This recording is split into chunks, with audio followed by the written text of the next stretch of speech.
Well, I very much appreciate the opportunity to be here to share a little bit about what West Virginia is doing to implement the 7 vital conditions for community health and well-being.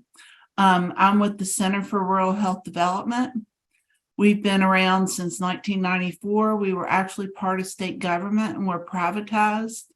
And that's when I came on as the president and CEO. Our mission is twofold. Very simple: strengthen the healthcare infrastructure in West Virginia and improve the health of West Virginians. On the improving the health of West Virginians side, this is what got us really focused. We saw that since 1990, West Virginia has been among the 10 most unhealthy states in the nation. We go up and down each year, but we've never been above the bottom 10 most unhealthy. And so we knew we needed to do something.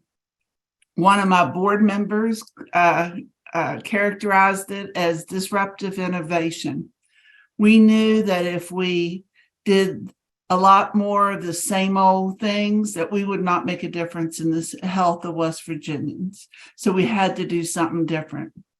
And we created Wild, Wonderful, and Healthy West Virginia, that not only creates conditions in communities where people can choose healthy habits, but also creates conditions in communities where businesses want to locate, where their workers can thrive and enjoy a healthy but also vibrant community environment. As we were developing our model, we did our research. We looked at other models out there. We looked at what other communities were doing. But the goal was to create a model that would be applicable and very usable for our low resource rural communities. We knew that in our larger communities, they had more resources and they could do it. But we wanted to focus on our low resource communities, because if we could make that change in those communities, we were never going to move the needle in West Virginia. So this is an illustration of the model we developed. Very simple. Starts with engaging a cross-sector partnership in our community. The other thing we knew is this work has to be done community by community. If state policy alone is not going to change anything, this has to be done at the community level. And so we engaged that cross-sector partnership, from businesses to religious leaders to education, law enforcement, everybody, not just health and public health. They alone cannot make these changes in the communities. It has to engage the entire community. We conduct a community health needs assessment, and I'll talk a little bit about that in a minute. But it just leads to a development of a community health improvement plan, which is a 3 to 5 year plan. Let me go ahead and move here. We use the 7 vital conditions as the framework. Really has helped us with community needs assessments. But in developing the plan, we force the communities to choose one vital condition. We want you to choose one to learn how to do the process. And then once you learn how to do the process, you can move on to other vital conditions. And we provide a lot of capacity building and training to help the communities do that.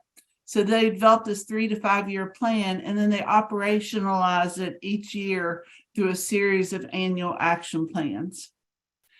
Here, I think everybody knows here what the 7 vital conditions are, but those are the properties and conditions in our community that, if they're all present and good, all people are thriving. If any one of these is absent, then there's someone suffering in our community. And then, as you all know, belonging and civil muscle is at the center, because throughout our process, we engage the community in developing their plans. It's not a top down, it's not the city or the health department coming in and saying, this is what you need. To make it, I guess, workable and usable in our communities, we contracted with IP3 Assess. They have a data framework that we actually absolutely love, but it includes not only national data, but we were able to incorporate some of our state data sets into that.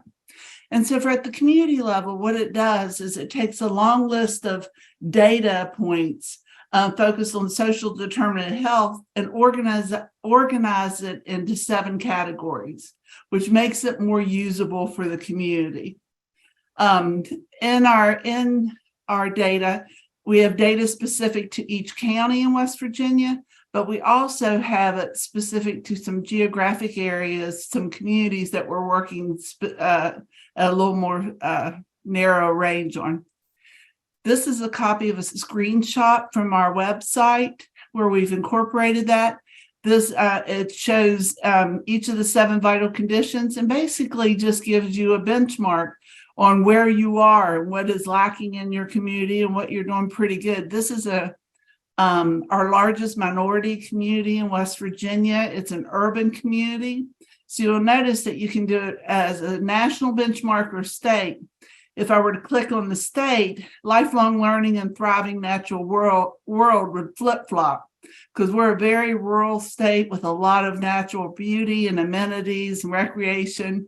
And it makes sense that an urban community in West Virginia that would flip-flop. This community actually chose to work on lifelong learning as that. And then I always say that, a community health needs assessment we need to look at what's behind the check mark. So many of our communities and our health facilities just do it because they have to do a community needs assessment. But we need to take it into action. And what are we going to do about that? And the other thing I like about the IP3 Assess data framework is it integrates with community commons.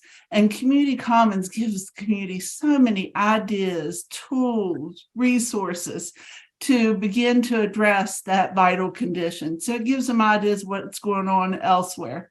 And then here's the part as we're developing our chip.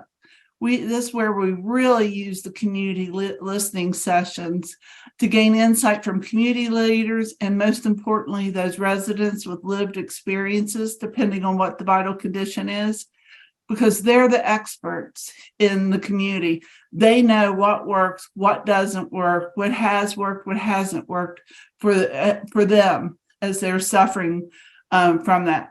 And then we move into annual action plans in our communities. And here, we're not really focused on creating a new program or a new service. Yes, we have to meet the urgent needs that are in our community and those that are suffering the most.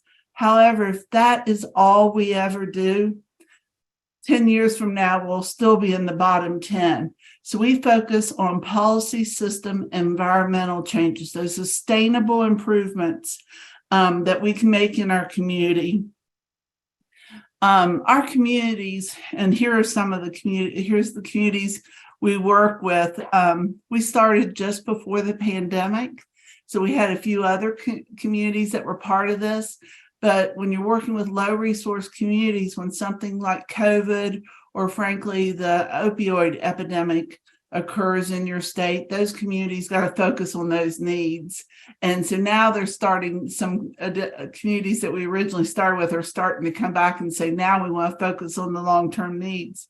But the important point for West Virginia, and I heard this mentioned before, COVID didn't cause the health and economic disparities. We have suffered from generational poverty, decades of disinvestment in many of our communities throughout West Virginia. So by focusing on sustainable strategies, we hope that we can address those health and economic disparities in our community that place us at risk for the next pandemic, for epidemics that come through, and frankly, just for high levels of chronic disease in our state. So that's pretty much West Virginia in a nutshell. So thank you very much